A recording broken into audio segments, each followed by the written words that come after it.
The ex-wife is running his business. The ex-wife, from his own lips, we have other recordings where he said she was a faithful, good wife, a great mother for 30-something years, maybe 36, I'm not exactly sure, but over 30 years. And this part is the sad part. She was begging him to stay and not leave. Y'all, welcome to our faithful YouTube channel. If you haven't subscribed, click the subscribe button because it's about to go down.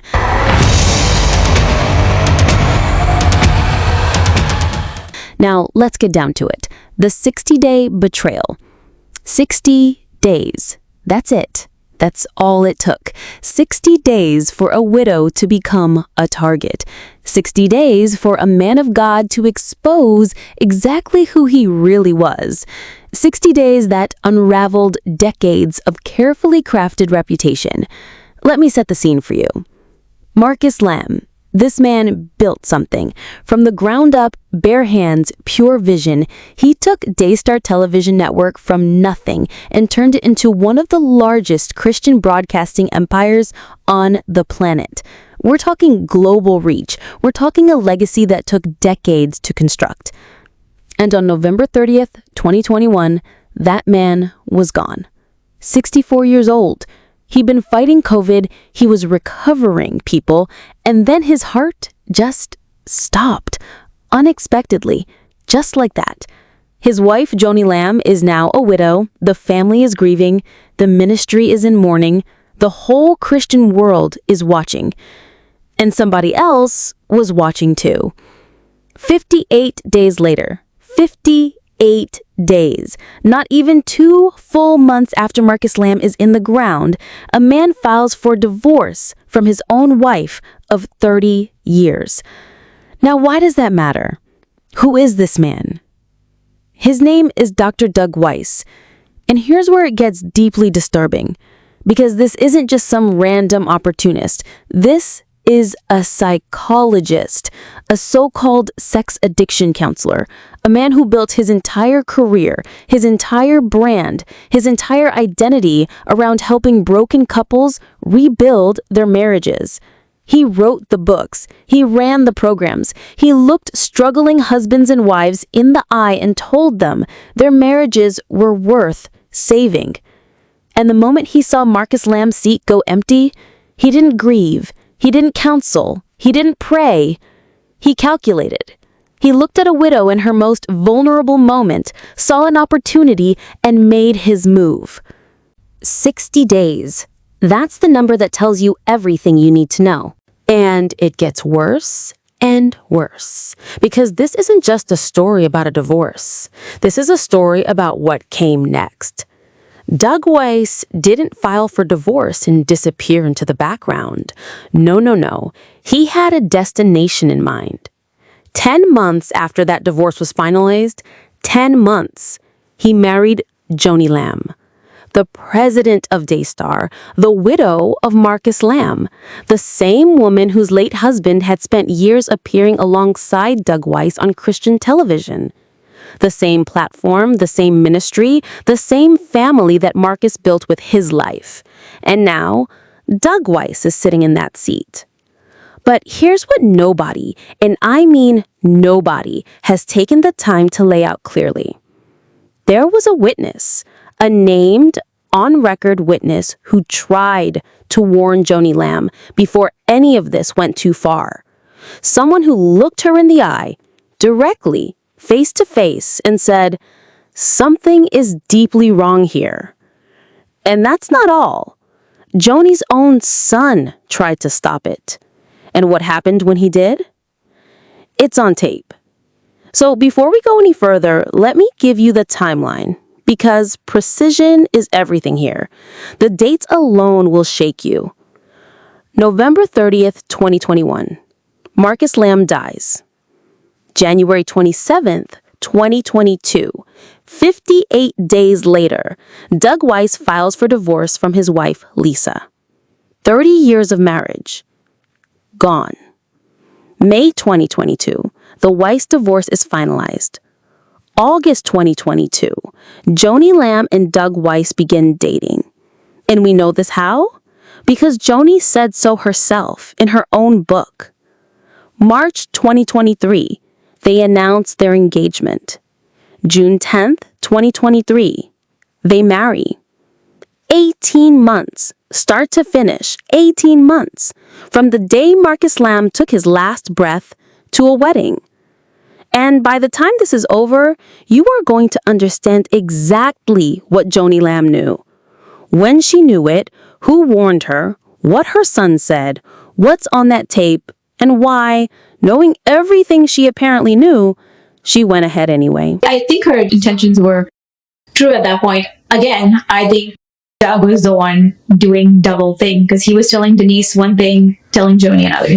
Yeah, there was that deception. Denise counseled with Doug, with Lisa, and with my mother, and knew all the details that she did, and she clearly saw the spirit of deception that was on my mother. What if the explanation you've been given changes depending on who's listening? Because when it comes to Doug Weiss's divorce from Lisa Weiss, that's exactly what seems to happen. In some public statements, Doug has openly admitted, "I failed my marriage." He said he had neglected his responsibilities as a husband for years. It's a confession that suggests regret, accountability, and personal failure. But then, a completely different narrative emerges. In other interviews, Doug presents himself as the victim of 30 years of emotional abuse at the hands of his wife, Lisa Weiss. According to this version, the marriage didn't end because he neglected it. It ended because he had endured decades of mistreatment. Pause for a moment. Those are not two different angles of the same story. They are two entirely different stories. In one, Doug Weiss is the man who failed his marriage. In the other, Doug Weiss is the man who survived a 30-year nightmare. Both cannot be equally true without raising difficult questions. And then, another voice enters the story. According to Jonathan and Susie Lamb's accounts given directly to Roy's report, Joni Lamb privately told Susie something that appears to directly challenge the abuse narrative. Joni reportedly said that Lisa Weiss was fighting for her marriage. Think about the implications of that statement. Not abusive, not the aggressor, not trying to destroy her husband. According to this account, Lisa was desperately trying to save her marriage. If that conversation happened exactly as described, then it raises an uncomfortable possibility. Did Joni know there were serious inconsistencies in Doug Weiss's explanation of his divorce? Did she know that the picture being presented publicly didn't fully match what she had heard privately? And if she did, why did she proceed with the relationship? Because only 10 months after Doug's divorce was finalized, Joni Lamb and Doug Weiss were married. But perhaps the most startling development doesn't come from Jonathan Lamb, it doesn't come from Susie Lamb, and it doesn't come from online critics. It comes from someone who had absolutely nothing to gain from entering this controversy. Her name is Denise Boggs, a pastor from Living Waters Ministry, a longtime friend of Daystar, not an outsider, not an enemy, not someone looking for attention. In fact, she was trusted enough by this family to appear on Daystar's own broadcast in June 2021, months before any of these events exploded into public view. And according to reports, just weeks before Joni Lamb's wedding to Doug Weiss in June 2023, Denise Boggs did something extraordinary. She wrote a letter. Not a public statement, not a social media post, not an interview. A private, direct appeal to Joni's family. A warning, a plea, an urgent request for someone, anyone to intervene before the wedding took place. The obvious question is, what did Denise Boggs know that made her believe this marriage should not happen? And perhaps even more importantly, why was that warning seemingly ignored? Now, this is where the story takes another dramatic turn.